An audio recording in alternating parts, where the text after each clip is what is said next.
欢迎来到轻声慢读。今天我们继续来分享毛姆的面纱。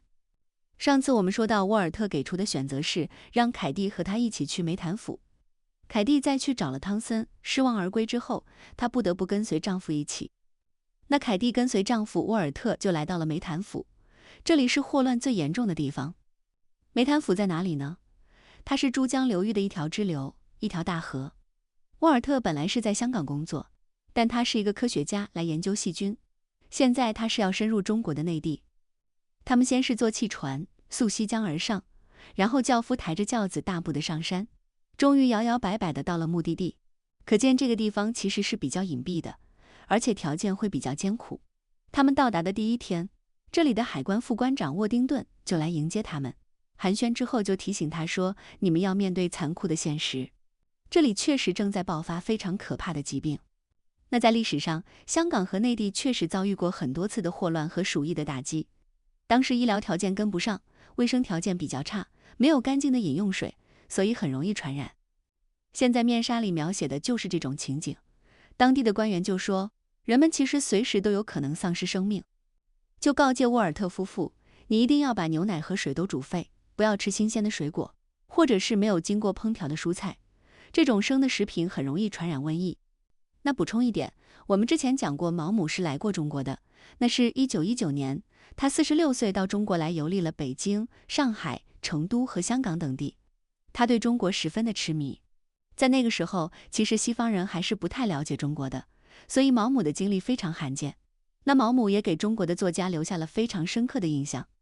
那张爱玲特别喜欢毛姆，这次中国之行让毛姆写出了一部巨作，一本杂文集和这本面纱。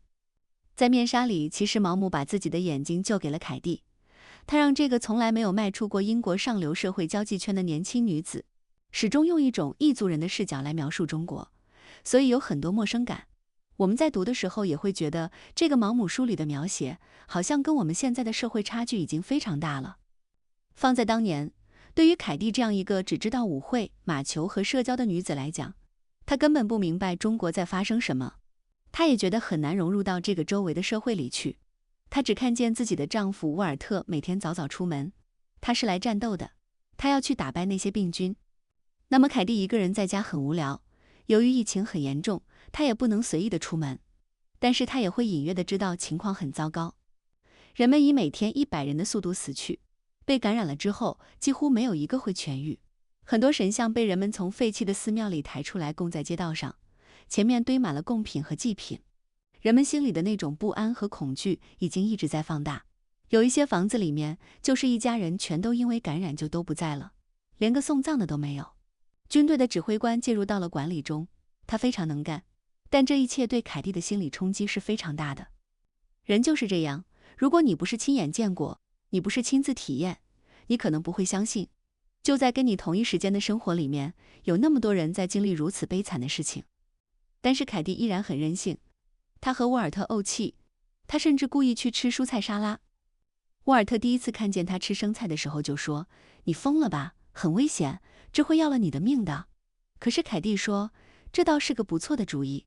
她嘲弄自己的丈夫，她恨他，因为你把我带到这里来，因为你让我看清了我的情妇的真面目，这件事让我伤心极了，甚至比那个情人抛弃我还让我伤心。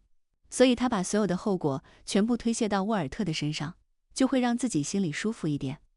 沃尔特脸色发白，但是他什么都没说，他就跟着凯蒂天天这么吃沙拉。生命像草芥一样脆弱，凯蒂还在作死。为什么？因为他不爱沃尔特，他觉得跟他在一起生不如死，他也不想待在这个地方，如果继续留在这儿，还不如去死。沃尔特呢？他一样心如死灰，他知道凯蒂不可能再爱自己，可是在这里，他也并没有像自己期待的那么伟大。人还是活生生的，他会有报复的心理，愤恨，或者是某种很绝望的爱。他并没有放过凯蒂，他就是要把这个女人绑在身边。他做出要来到梅坦府工作的决定，一方面是为了来救人，另一方面你可以想，他就是为了毁灭。他有一种隐秘的想要死在这里的心态，他宁可和这个女人一起死在瘟疫当中。这就是毛姆对待人性的看法，淋漓尽致。在他的笔下，故事是精彩的，但人是复杂的。没有什么纯粹的好人，或者是全然的坏人。本来我们觉得沃尔特非常可怜，然后他又那么正直，他无私的去救助别人，这非常伟大。但毛姆非要揭穿沃尔特也并没有那么高尚，他不想活了，他也想带着凯蒂一起去死。只有两样东西不能直视，就是头顶的太阳和人心，但这就是我们面对的现实。在这样的处境中，凯蒂还是有一些转变。他本来对死亡没有直观的感受，可是等到他终于可以出门去看看，他发现了就死在自己面前的人，这让他简直难以承受。他喘着气，他剧烈的颤抖，因为他以前从来没有见过死人。沃尔特说，那你最好快点习惯，因为在你离开这个地方之前，你会看到很多。可是另一方面，当他跟沃尔特攀登到了山顶，他就看见了非常美丽的中国山水田园风光，绿色的稻田，狭窄的田埂，一个小男孩骑在水牛的脖子上，慢悠悠地赶他回家。傍晚的晚风吹过来，十分的惬意。你看生与死，爱和愁，就是这么无缝链接。这让凯蒂突然受到了巨大的冲击，他开始第一次思索生命的价值以及别人的苦难。他开始哽咽，他忍不住抽泣。他说，死亡太可怕了，不是吗？他让一切看起来都那么微不足道。他指着不远处的尸体说，你看他都没有人形了，你很难相信他曾经活着，很难想象多少年前他是个孩子，就这样狂奔下山，手里拽着一个风筝。疫情和死亡的可怕让凯蒂从原来自己封闭的小世界，自己狭隘的感情观里面抽离出来。他开始慢慢长大，他意识到世界上有比爱情宏大的事情，也有比爱不得可怕无数倍的事，那就是死亡。在生死面前，其他都是小事。凯蒂开始慢慢的平静下来，这是他觉醒之后塑造自己的第一步。他开始接触身边的人，其中包括一些修女。这些修女们一直在当地工作服务，为这里的孩子帮忙，他也参与其中。而且随着他跟周围的人慢慢的交流，放下了他的那种不可一世，忘记了他自己那种浮华的社交圈，他开始意识到沃尔特的价值。沃尔特在这里的评价特别好，不管是修道院的修女，还是平时在农田里干活的阿妈，普通老百姓，还有那些官员，他们都认为沃尔特每天在这里辛苦工作，简直是救世主。他知识渊博，待人亲和，而且一直在主动的工作，从来不叫苦。这是一个值得尊敬的人，这是凯蒂之前从来没有发现过的。因为在他的世界里面，他总觉得沃尔特是那么的卑微、笨拙、无趣。在凯蒂过去的生活里，沃尔特没有展现自己的机会，他显得跟周围的一切格格不入。可是在梅坦府，凯蒂终于意识到，她嫁给了一个专业人士，而且这个专业人士非常可靠，所有的人都尊敬他，都以认识他为荣。接着凯蒂发现，梅坦府的这位海关副官长沃丁顿，就是接待他们的这个官员，恰好也认识汤森。他就假装不经意间问了一下沃丁顿对汤森的看法，没想到沃丁顿一下子就撕下了汤森的面具。在沃丁顿看来，汤森逢场作戏，虚伪至极。他说，汤森这个男人把人际当成一门科学，他有这种天赋，能让每个遇见他的人都觉得他是这个世上人家最想见的人。我认识他好多年了，有一两次我发现他摘掉了面具，我知道他心里根本不在乎世上的任何人，除了他自己。而且沃丁顿无意之中告诉凯蒂，汤森和他的妻子是十分恩爱的，而且他的妻子对于汤森在外面那些风流韵事了如指掌。沃丁顿甚至说，他很爱他，这我得夸一下，这是他最像样的一点。这个男人虽然逢场作戏，但都不是认真的，他特别狡猾，不会让这种事情持续太久，免得给他惹麻烦。凯蒂显然是揪心的，他装作不在意地问，他的妻子不在乎他四处留情吗？不会，他知道这种事长不了，他倒愿意和那些落在汤森手中的小可怜交朋友。她说，爱上她丈夫的都是一些二流货色，真的让她很没面子。凯蒂恍然大悟，原来自己真的只是个二流货色。到了晚上，她梦见了汤森。你们觉得在梦里，汤森会怎么样呢？毛姆写，他梦见他用胳膊紧紧地搂着她，激情如火的嘴唇吻着她。他胖了，他40岁了，那有什么关系？凯蒂在梦里温柔的一笑，因为他是那么体贴入微，为了他那孩子气的虚荣，他更加爱他。当他醒来，泪流不止。这种命运降临在了凯蒂的头上，他知道汤森愚蠢、虚荣、爱被奉承，他知道这是一个骗子，知道他耍小聪明，为自己低劣的狡诈而自豪。可是凯蒂想，因为他有一双那么漂亮的眼睛和好看的身材，他被他迷昏了头。接着他悲哀地发现，即使知道汤森是这样卑鄙虚伪，他依然爱他。看到这儿，你会不会眼睛瞪得很大，觉得天哪，你不是识破了他的真面目吗？那你为什么不甩了他？如果你真的爱过，你就知道，即便那个人伤害了你，可是有的时候你就是走不出来。毛姆接下来又写了一笔，更让我们发现了爱的不可思议。他说，即使知道沃尔特自己的丈夫是个可靠聪明的绅士，而且一心深爱着自己，凯蒂终于意识到了沃尔特的价值，她可以客观和公正地评价这个男人。可是凯蒂仍然没办法爱沃尔特。残忍吗？残忍。真实吗？我相信这是真的。爱上不该爱的人，爱而不得，为爱痛苦，这是很多个人生中都会看见的现实。这也是人类可以拥有一些共同感受的基础。在我们生活中会有太多像凯蒂一样的人，也会有你怎么样努力都得不到的东西。这就是揭开面纱之下残酷的人生。更残酷的事情发生了，沃尔特死了，没有预兆，没有心理准备，他就那么突然死了。这一天，沃尔特没有回来吃饭，凯蒂纠结着自己的事。他吃完饭自己早早上床睡了，可是一阵粗重的爆裂的敲门声把他惊醒，是那个海关的沃丁顿。他乱七八糟的头发，他很着急，说：“你丈夫病倒了，我们想让你马上去。”凯蒂立即起身穿衣服，是霍乱吗？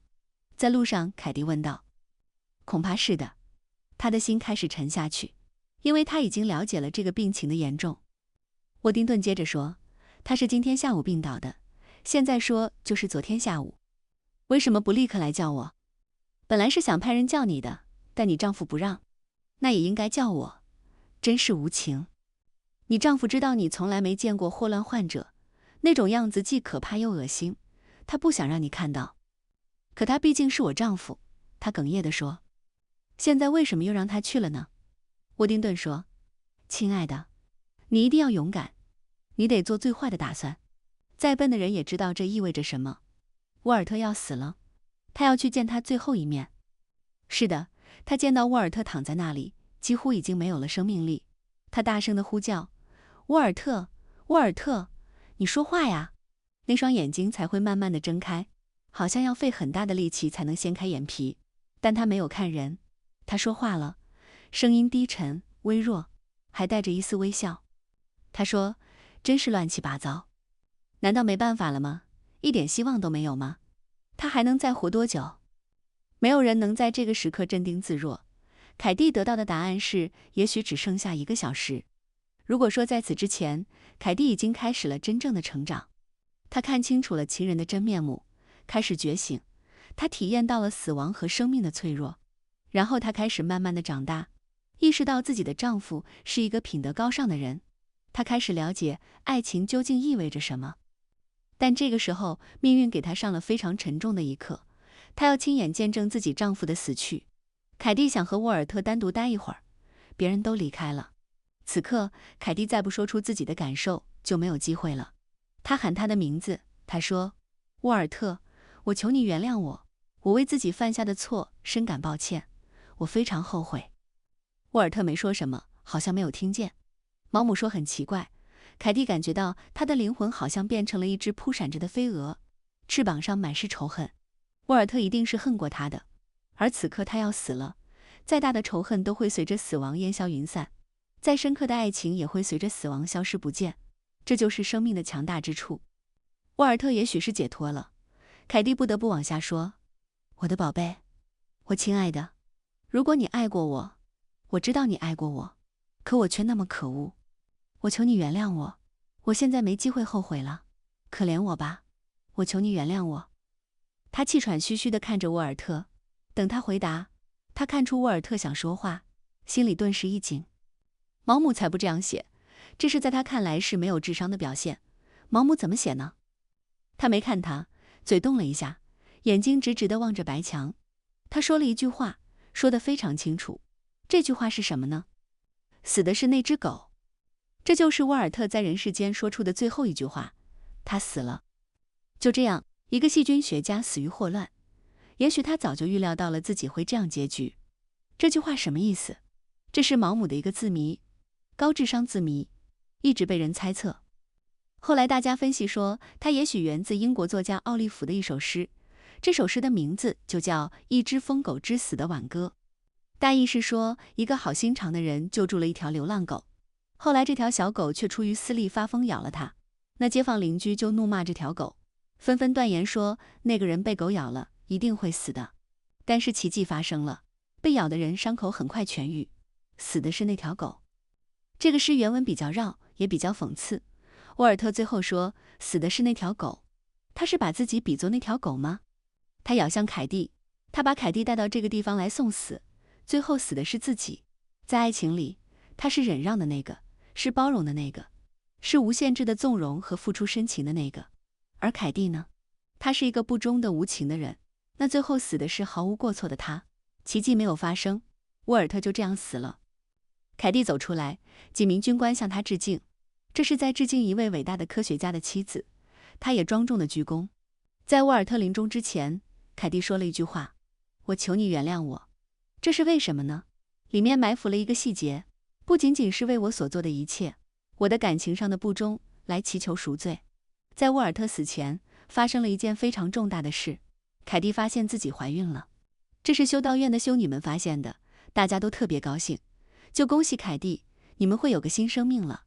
沃尔特一定是个好父亲，你们的生活因为这个孩子降临会非常美满。但是凯蒂很恐惧，他甚至不敢告诉沃尔特这个消息，因为他不能确定这个孩子的父亲究竟是谁。沃尔特死后，凯蒂平静地操办了沃尔特的葬礼，他将要离开梅坦府了。他看上去不那么伤心，实际上也因为他根本没那么伤心。但沃尔特的去世还是让他大为震惊，不管发生什么，他不想他死去，而且他很难过沃尔特以那么悲惨的方式死去。写到这，我们觉得这个女人已经变好了，对吗？毛姆笔锋一转，说凯蒂甚至觉得沃尔特的死在某种程度上让他的日子稍稍轻松了些。我们又心碎了一地。这就是毛姆的风格，他把我们不敢说的，把我们说不出口的，都写在了小说里。凯蒂就这样离开了，他依然是坐船沿江而下。回想起梅坦府的一切，他这样形容：瘟疫之城是一座监狱，他逃了出来。此前从没有意识到天空的湛蓝是多么美丽，斜靠在田埂上的竹子是多么可爱、优美，让人高兴。自由，这便是一直萦绕在他心中的念头。尽管未来如此渺茫，这个念头却像河面晨曦照耀的薄雾一样闪闪发光。这段写得非常美。自由不仅挣脱了令人烦恼的束缚，令人沮丧的陪伴，不仅逃离了死亡的威胁，更摆脱了让人堕落的爱情，摆脱了一切精神束缚，一种脱离了肉体的灵魂的自由。与自由相伴的还有勇气，以及冷眼看待未来变迁的坚强。这种想法可能在有一些读者心目中显得有一点点残酷。那个人死掉了，你现在反而觉得变自由了。但在我看来，这也许就是毛姆的一句真心话。无论是爱情、陪伴、名誉、事业，和自由相比，和一个人真正的独立相比，可能都是小事。他活到现在，之前犯了无数的错，因为没有判断力，因为认人不清，因为虚荣和轻浮没有做出正确的选择，所以让自己陷入到一系列的混乱和悲剧里。但是有一点，他在情感上做的最重要的选择，都是他心甘情愿的，是他自己的选择。所以《面纱》是一部写女性成长的小说，其实就体现在凯蒂身上。经历这一切之前，她懵懵懂懂，不聪明，也不知道自己要什么。可是经历了这一切，无爱的婚姻、出轨、被情人抛弃、丈夫病死，都是磨难。可是凯蒂变化了，所有这一切好像就是为了等来凯蒂的结局。面纱轻轻揭下，在离开梅坦府的船上，凯蒂终于感受到了自由、勇气还有坚强。回到香港的时候，她已经从一个任性的小姑娘变成了一位寡妇了。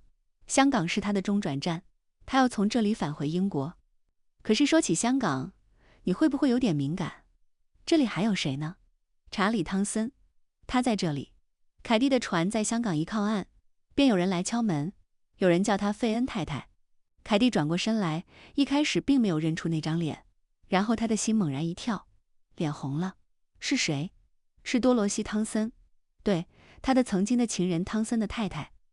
汤森太太就走进客舱，立刻搂住凯蒂，还吻了她，说：“亲爱的，亲爱的，我真是特别为你难过。”凯蒂叫道：“可你不是特意来接我的吧？”“当然是了。但你怎么知道我要回来的？”“沃丁顿先生给我发了电报。”“是的，那个在梅坦府的朋友，海关的沃丁顿，完全不知道凯蒂和汤森之间曾经发生过什么样狗血的纠缠。他害怕凯蒂过于伤心，出于好意，就联系汤森太太来接他。他认为女人可以安抚女人，这一下弄得凯蒂特别尴尬。更尴尬的事情在后面。由于汤森太太热情的邀请，凯蒂住进了汤森家的豪宅，一栋在山顶可以俯瞰辽阔海景的房子里。那在这里势必会遇到汤森先生，他和汤森太太一同坐在家里，等着汤森回来。这个场面，光是在脑海中想象一下就非常尴尬了。所以凯蒂如坐针毡。你所害怕的事情还是会发生。汤森终于来了，他开口向凯蒂打招呼，似乎从前的事根本没有发生过一样。非常非常高兴你能来，我知道多罗西告诉你了，我们希望你住在这儿，想住多久就住多久，希望你能把我们的家当成自己的家。但我也想亲口告诉你一些话，如果这世上有什么事我能为你效劳，我会非常高兴。他的眼里依然流露出迷人的真诚。凯蒂心想，他能否看出来我的嘲讽？可是汤森接着流畅地往下说，我真是笨口拙舌，不知道怎么说，又不想让人觉得自己是个太笨的傻瓜。我很想让你知道，我对你丈夫的去世深感不幸，他是个了不起的好兄弟，这边的人都会很想念他。如果你还记得之前汤森对于沃尔特的评价，你就会发现这个人真的是非常虚伪，而且太油腻了。这段话就是最好的证明，而且他可以毫不脸红地说出来，冠冕堂皇。凯蒂当然知道汤森是个虚伪的小人，他和我们一样清楚。不过从凯蒂的眼光里看出去，汤森外表还是那么精致帅气，他一点都没变，头发一点也不白，脸并不通红，不胖也不瘦，身材极好。他就像个年轻人，他的声音非常迷人，跟自己记忆中一模一样。凯蒂纳闷儿，自己怎么会被这个人骗了？这句话非常有意思。接下来，因为汤森是那么迷人，凯蒂又被他迷住了。又一次，有一天下午，凯蒂在自己房门外的沙发上看书，汤森走过停了下来，他们就像亲密的老朋友一样开始聊天。接下来叙起了旧情，还有沃尔特的死，气氛立刻变得紧绷起来。凯蒂开始抽泣，麻烦你走开，这是你现在唯一能为我做的事。我恨你，鄙视你，沃尔特比你强10倍。我是大傻瓜，居然没有看出来。走开。他看到汤森又要说话了，就猛地跳起来，进了自己的房间。汤森就跟着他走了进去，出于本能谨慎地拉上了百叶窗。他们几乎处在黑暗中。我不能就这样离开你，汤森说，伸出胳膊搂住了他。你知道，我不是故意伤害你。别碰我，看在上帝的份上，走开。他想摆脱他，但他不肯撒手。现在他歇斯底里地哭出来。亲爱的，你不知道我一直爱你吗？他用迷人的低沉的声音说，我比以往更爱你。所以有一个迷人的声音很重要，在这个时候，他也可以改变局面。凯蒂一直在颤抖、抽泣、挣脱，想要离开他，但是这个男人紧紧地搂着他，又让他感到奇怪的安慰。他曾经那么渴望被这双手臂拥抱，哪怕只有一次。毛姆在书里写他浑身发抖，感觉自己非常虚弱，好像骨头都在融化。你怎么能对我这么狠心？难道你不知道我一心爱你吗？从来没有人像我那样爱你。他说出了真心话，真心话就是所有的一切都明明白白。可是感情就是感情本身，它不能被主宰。然后这个男人开始吻她，接下来他被烧成了灰烬，周身放光，仿佛变了形。激情过后，一切又发生了，但这一次凯蒂没有感受到一丝一毫的快乐。她在床边坐了一会儿，一动不动，像个傻瓜一样佝偻着身子，脑子里一片空白。她开始站立，她摇摇晃晃站起来，走到镜子面前，看自己眼睛哭肿了，脸上脏脏的，一边还有块红印，是那个男人的脸蹭的。她惊恐地看着自己，畜生，对着镜中的自己大声地骂畜生。这是毛姆描摹的真相。这个女人，她本以为自己经历了这么多就变了，以为自己很坚强，会以一个自重的女人的模样回到香港，会从肉欲和卑鄙的激情中解脱出来，可以自由地过上纯洁健康的精神生活。她曾将自己比作黄昏时悠然飞过稻田的白鹭，它们就像一个安闲自在的头脑中翻飞的思绪。可是她仍然是个奴隶，软弱，现在毫无希望，没必要再去尝试，她不过是个荡妇而已。这段深刻的反思就写清楚了那些看似不合理的行为背后深层的心理动机。她为什么要住进这个房子？为什么要再一次跟汤森见面，同居在一个屋檐下？不过是个常识。她以为自己抵挡得了诱惑，以为自己的人性已经彻底的被洗刷清白了，可是并没有。第二天一早，凯蒂就下山了。她决定不顾一切要坐船离开这里，离开香港，越快越好。看到这，我们一方面觉得凯蒂怎么没有那么高大全，一方面我们觉得非常的真实，这就是一个人的成长。对的，她又没有经受住汤森的诱惑，可是和以往那个凯蒂还是不同。现在她知道这是愚蠢的，她知道自己是个软弱的人，她知道她抵挡不了羞耻，那么她依然做出了选择，离开，离得越远越好。她要跟汤森再无瓜葛，她认为这一切都是错的。既然我无法抵抗，我就走远一点，我不要再犯这样的错。所以这个决定是凯蒂第一个和自己对抗的决定。虽然那么艰难，她还是在学习、成长和改变。汤森知道她买了船票要立即去英国，他来道别，还试图说点甜言蜜语打动凯蒂，再跟她发生点什么。可是凯蒂狠狠地掐断了这种虚情假意的关系。这一下汤森兜不住了，他开始故意向凯蒂心中刺一刀，说：多罗西告诉我你要生孩子，我有可能是孩子的父亲吗？太可怕了，这个问题。不，是沃尔特的孩子。你确定吗？他很无奈地笑着，毕竟你和沃尔特结婚几年都没怀孕，日期似乎很吻合，估计孩子更可能是我的，希望是个女孩。你知道，我和多罗西只有几个男孩，要不了多久你就会弄清楚的。你知道，我的3个孩子长得都像我，一个模子倒出来的。不管明里暗里，这个男人都会继续影响他的每一天。他说，你真是最虚荣最愚蠢的混蛋，怪我倒霉遇见你。这是故事的尾声，真的要走了这么久，走得这么艰难。凯蒂再也不想看见汤森这张脸，不要再听他的甜言蜜语。